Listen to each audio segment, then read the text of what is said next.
domingo, consecuencia pedir que siempre nos hacemos, que siempre está en la atmósfera de la iglesia, y es: ¿cuántos queremos ser llenos del Espíritu Santo? Que la iglesia tenga un tiempo de llenura del Espíritu Santo. Todos, ¿no?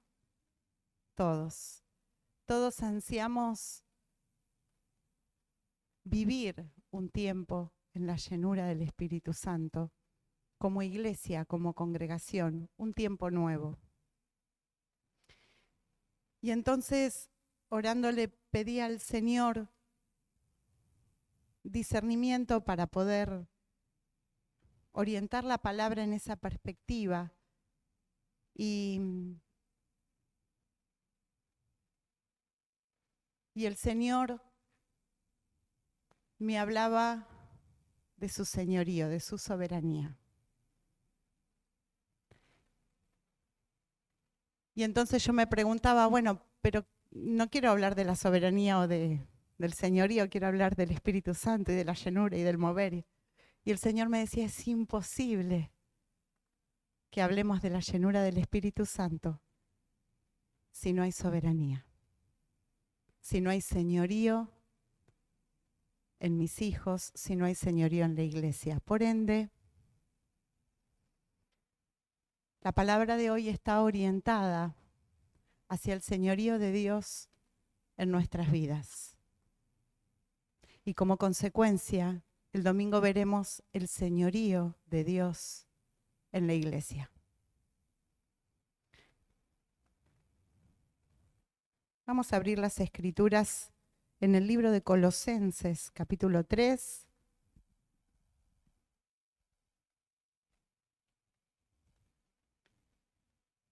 Versículo 1.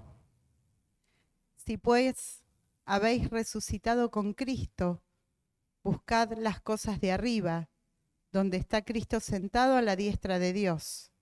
Versículo 2. Poned la mira en las cosas de arriba, no en las de la tierra, porque habéis muerto y vuestra vida está escondida con Cristo en Dios.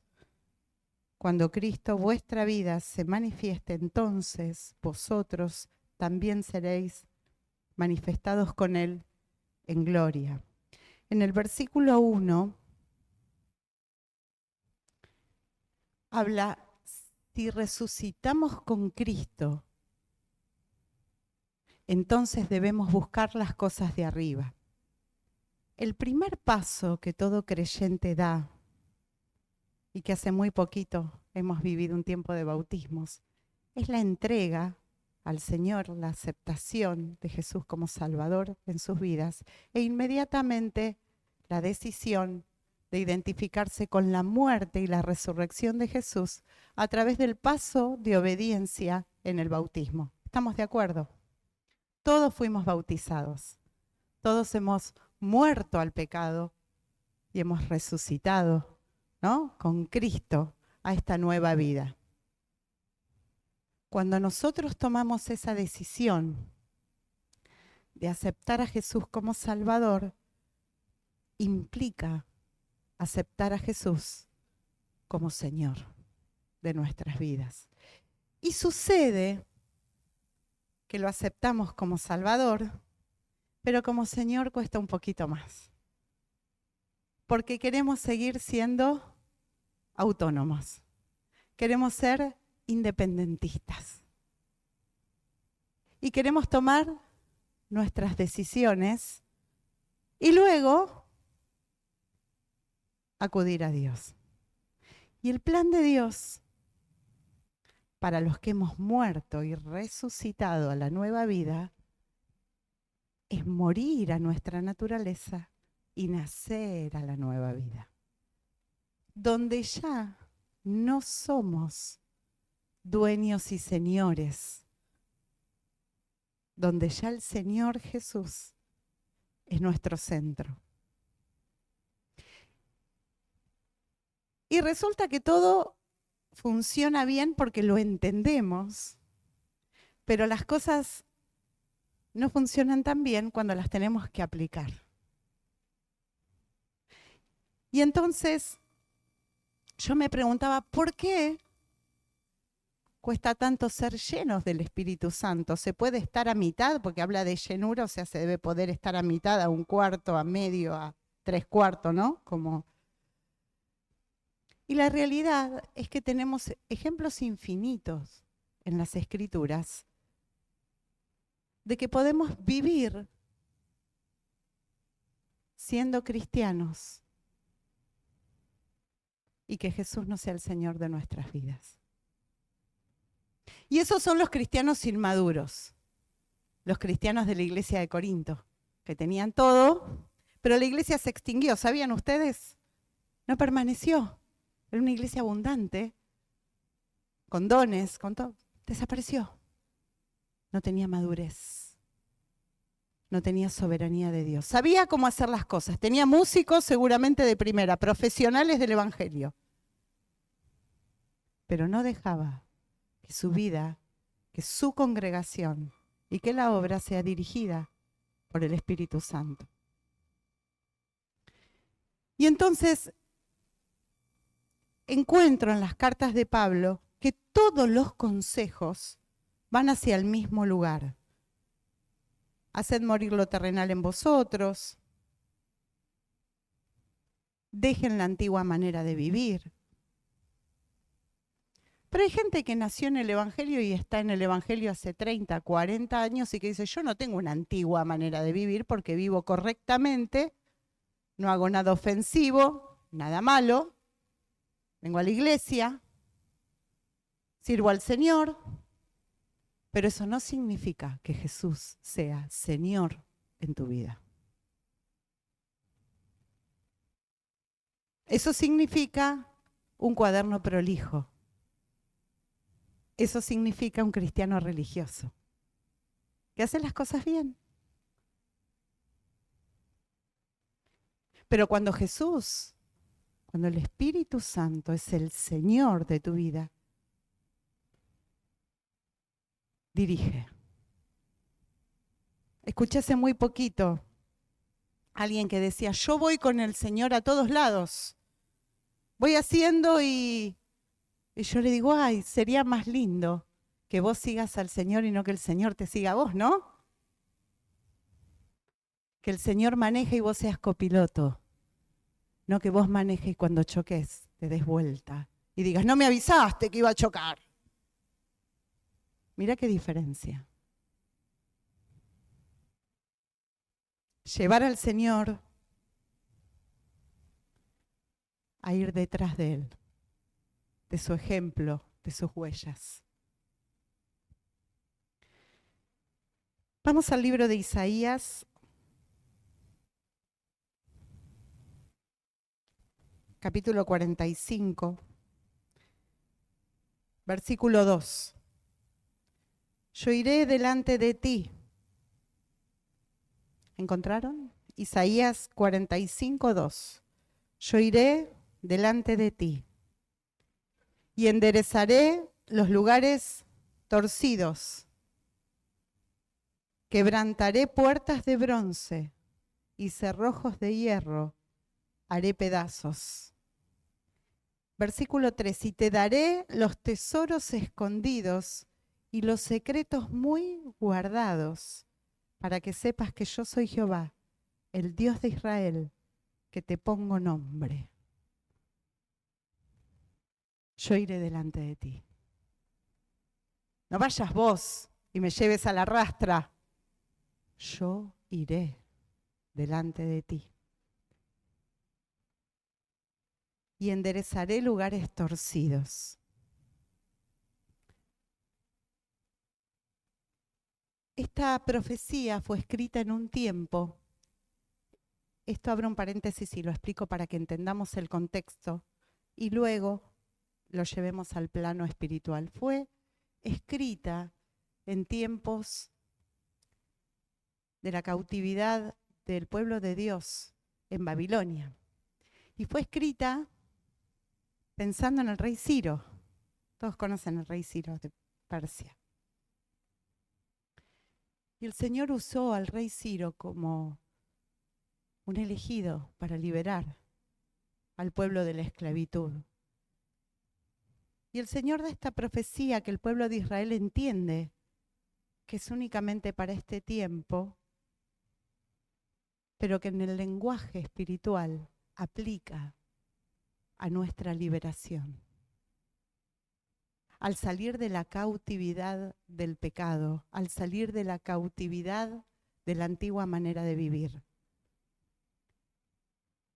El Señor dice, yo iré delante de ti y enderezaré los lugares torcidos. Quebrantaré puertas de bronce y cerrojos de hierro haré pedazos. Las puertas de bronce y los cerrojos de hierro tipifican estos lugares que solamente Dios puede liberar. Que no depende de nosotros y del esmero que pongamos. Depende únicamente de dejarlo al Señor ejercer su soberanía en nuestras vidas. Hay cristianos que estas puertas de bronce y estos cerrojos de hierro los tienen en el pecado, otros en herencias, en conductas y hábitos que están lejos de Dios. Que hemos muerto al pecado, hemos resucitado a la vida nueva, pero sigue la puerta de bronce ahí, el cerrojo de hierro, que si Dios no va adelante y lo libera, seremos cristianos sin soberanía de Dios. Cristianos inmaduros, cristianos niños, cristianos con hábitos de nenes de jardín. 40 años de iglesia y seguimos tomando malas decisiones. Puertas de bronce, cerrojos de hierro. Impide todo esto que yo salga de esa cautividad como el pueblo de Israel tenía que salir de Babilonia y cruce hacia la Jerusalén donde me espera Jesús. ¿Para qué? Mira lo que dice después. Te daré los tesoros escondidos y los secretos muy guardados. A que todos nosotros decimos Jeremías 33:3 de memoria. Clama a mí y yo te responderé y te enseñaré cosas grandes y ocultas que tú no conoces. ¿Cuántos aprendieron esas cosas ocultas? ¿Verdad que pocos? ¿Verdad que estos tesoros escondidos, pocos los han gustado? Esto está guardado, esto está separado, esto está reservado para cuando Dios derriba esa puerta de bronce, ese cerrojo de hierro. Cuando aprendo a depender de Dios y a no culpar a Dios y a las circunstancias y a todo lo que me pasa de mi estancamiento espiritual.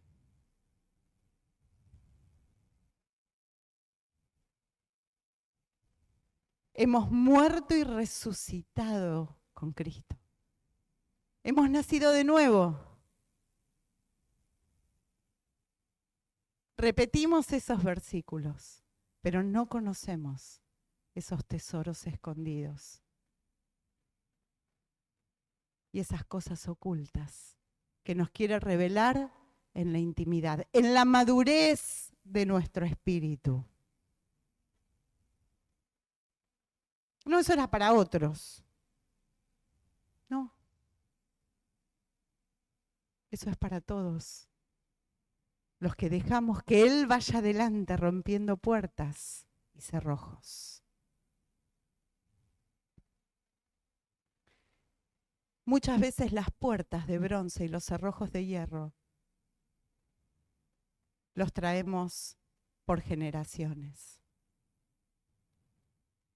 Muchas veces las puertas de bronce y los cerrojos de hierro tienen que ver con nuestra soberbia, con nuestra autosuficiencia.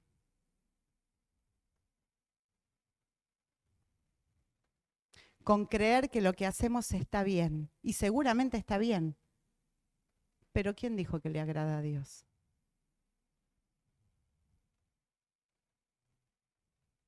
Mucha gente hace cosas que están bien y no contentan el corazón de Dios.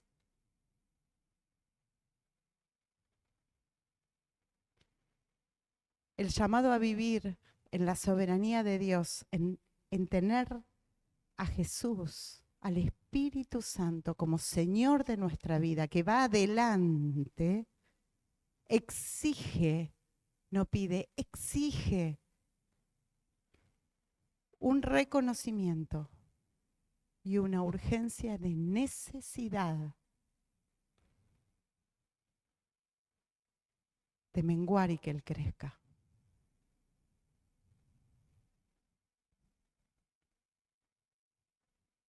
El Señor dijo,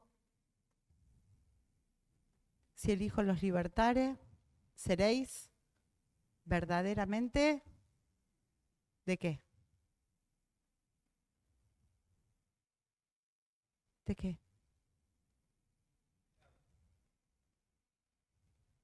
De todo. Lo que te aleja y me aleja de la presencia de Dios. Él derriba esa puerta de bronce.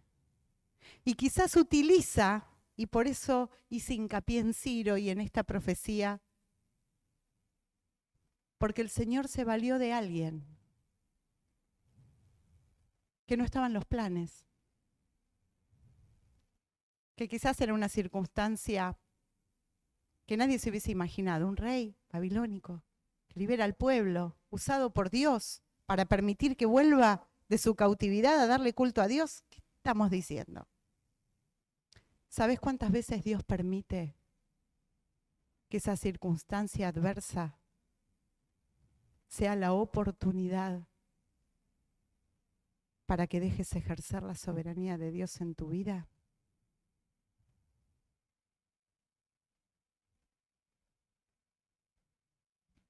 Todos tenemos un testimonio que contar, todos tenemos una experiencia en nuestro encuentro con el Señor. Pero el ejercicio de la soberanía de Dios en nuestra vida es un negarnos todos los días, porque es nuestra naturaleza humana la que no permite que el Espíritu Santo tome el control en todas las cosas en nuestra vida. Y les digo que es la antesala de lo que vamos a hablar el domingo, porque no podemos hablar de una congregación llena del Espíritu Santo si no hablamos de vidas rendidas a la soberanía de Dios.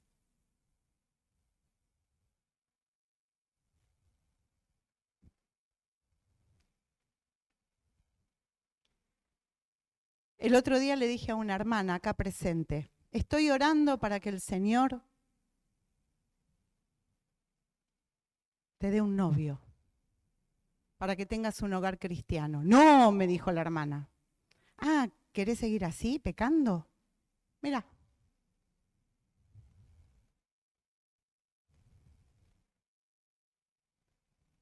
¿Querés seguir así? Yo te deseo lo mejor. Y lo mejor es que dirija a Dios tus decisiones. Porque el pecado tiene consecuencias fatales. Las malas decisiones en lo laboral, en lo económico, en la pareja, con los hijos, en la congregación, tiene decisiones terribles. Lo mejor que podemos hacer es rendir nuestra voluntad y dejar que derribe las puertas de bronce. Rompa los cerrojos de hierro.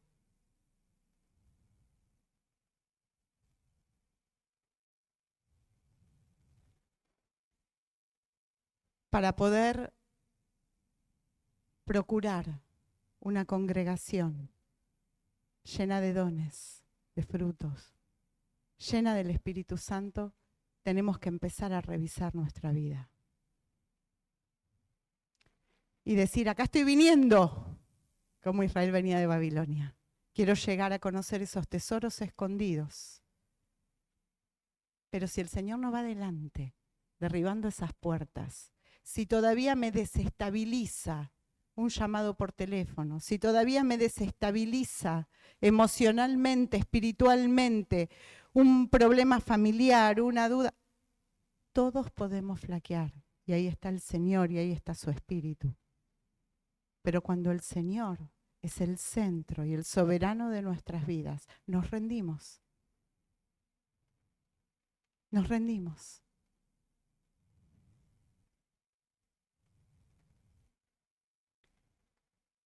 Los tesoros escondidos que el Señor tiene para nosotros son más que trabajo, son más que pesos, son más que euros, que dólares, que la casa linda que querés, el viaje que te gusta. Los tesoros escondidos que el Señor tiene los revela en la intimidad. Y cuando vos estás en la intimidad, se te nota. Se te nota en el semblante, se te nota en el carácter, se te nota en las decisiones que tomás, se te nota en la congregación cuando orás, cuando alabás, cuando adorás. Se nota. Se nota. Se nota cuando Jesús es Salvador por conveniencia y cuando es Señor.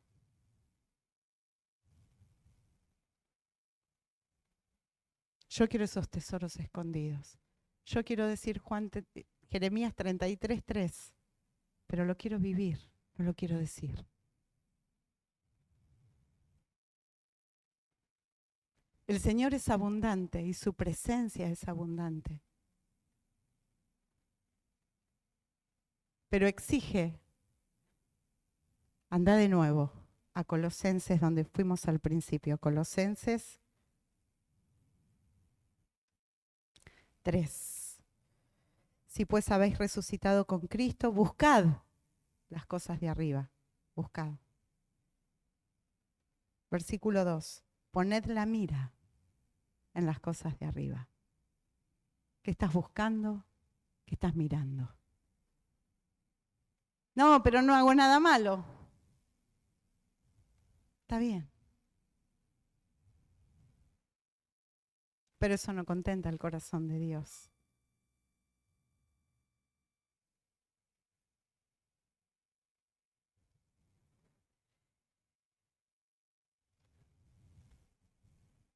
Leímos Isaías 45:2. Después léanlo de vuelta en su casa y apréndanlo, es lindo. Porque a veces cuando nos olvidamos por dónde tenemos que ir, la palabra viene y nos instruye. Dice el Señor en Isaías 45, enderezaré los lugares torcidos. Hay lugares torcidos en nuestra vida, que no se los contamos a nadie, pero el Señor los conoce. El Señor sabe cómo contestás a tus familiares, cómo no contestás, cómo amás, cómo te distraes, cómo te divertís. Hay lugares torcidos. Y el Señor viene a enderezar esos lugares torcidos. Hebreos 12, versículo 12 dice, por lo cual levantad las manos caídas y las rodillas paralizadas y haced sendas derechas para vuestros pies, para que lo cojo no se salga del camino, sino que sea sanado. Si el Señor no va adelante, no derriba las puertas de bronce, no rompe esos cerrojos de hierro que están en estos lugares internos del alma, y no endereza las sendas, no va a ser Señor de nuestras vidas. Va a ser nuestro Salvador y nos vamos a ver en una eternidad con Él porque habremos entregado el corazón a Jesús y vamos a vernos en la eternidad. Pero el señorío de Dios es otra cosa. El señorío de Dios es aunque piense de determinada manera, debo desear la mente de Cristo. Mi vida natural va por un lado al que tengo que renunciar. Fíjate que dice el Señor, si tu ojo te es ocasión de caer, mejor que te lo saques. Sin embargo, ¿qué miramos? ¿Qué elegimos? El señorío de Dios en nuestras vidas es fundamental para poder ser llenos del Espíritu Santo. Yo quiero esos tesoros escondidos, esa llenura del Espíritu Santo y el vivir aún en la adversidad en victoria. Job, después de todo lo que vivió, dijo, ahora mis ojos te ven.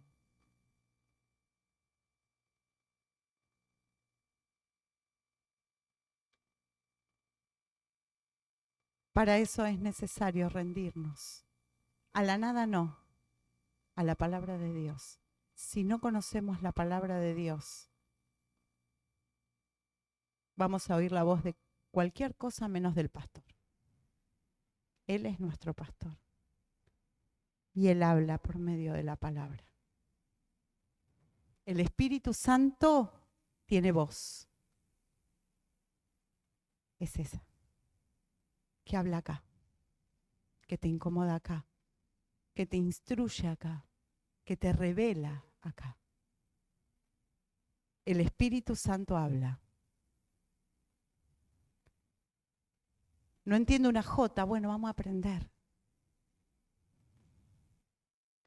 Pero sin esto, tus puertas de bronce van a seguir y vas a seguir en Babilonia. El Señor te llama a Jerusalén a adorar. Y vos vas a seguir en Babilonia cautivo, cautivo de tu naturaleza. Bautizado pero cautivo. El Señor Jesús dijo cuando abrió el rollo de Isaías, vine a traer libertad a los cautivos. Si Jesús es Señor en nuestro corazón, vamos a poder vivir esta libertad. Si no, vamos a seguir atados a hábitos que están lejos de contentar el corazón de Dios. ¿Cuesta? Uf. ¿No te cuesta cuando vas al médico y te dice tenés que dejar todo porque te vas a morir? Ay, ay, ay. El alcohol, el azúcar, la sal. Hay un momento, hay hermanos que les ha pasado. Tenés que dejar esto, cambiar los hábitos, salir a caminar, hacer esto, dormir la siesta, dormir todo. ¿Te cuesta? Y sí. ¿Cómo vivías? ¿De otra manera?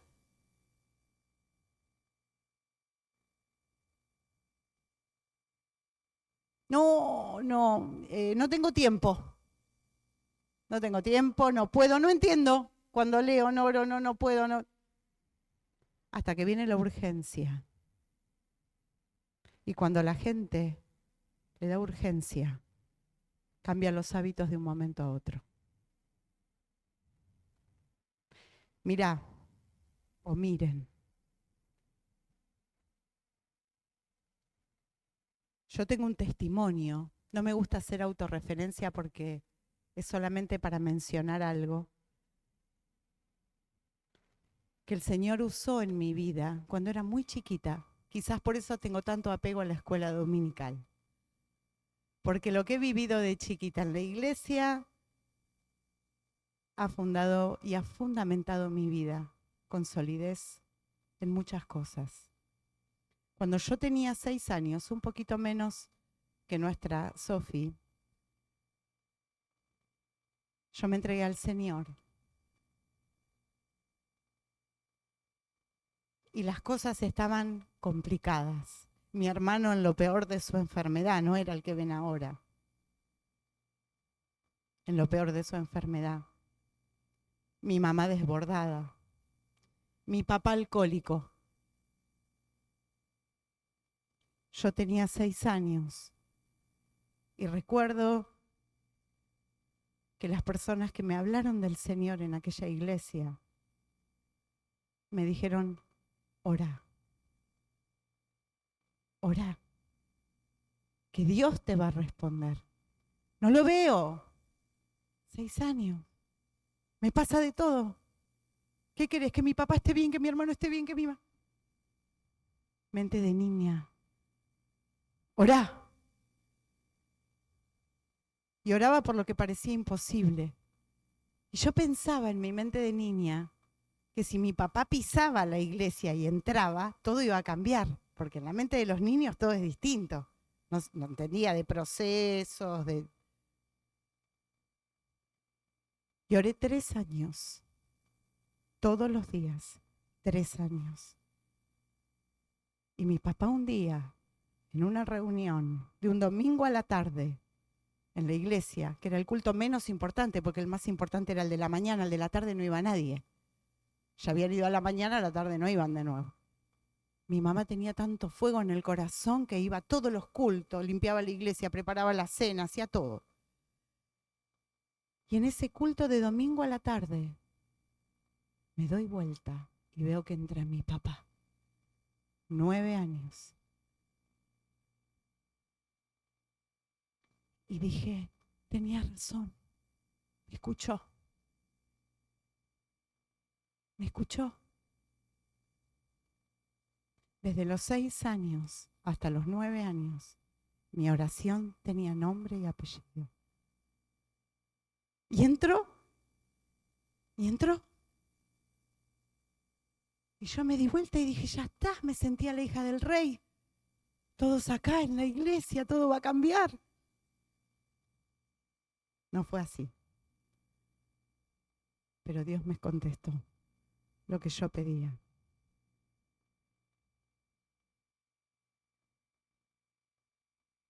Los niños piden como niños.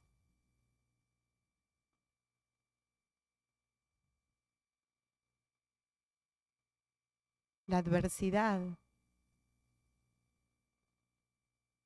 fuerza situaciones tremendas y una vida espiritual activa que te marca para siempre. Yo tengo toda la imagen, hasta la ropa que tenía puesta mi papá.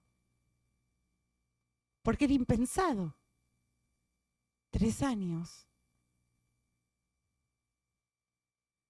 Y se entregó al Señor. Y tanto después respetó y amó a la iglesia. Que si un día faltábamos, hoy no van a la iglesia. Hoy está en la presencia del Señor. Pero hubo una oración de una hija, 3 años, para que ese día llegara. Cuando yo escucho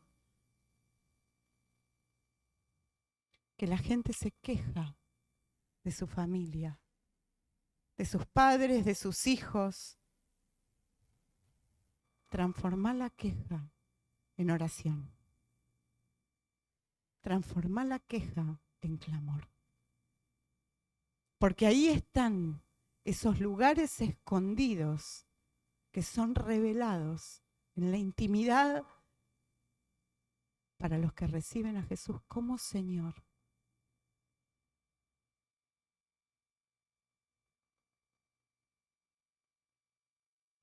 Es un Dios de imposibles que derriba puertas de bronce y rompe cerrojos de hierro.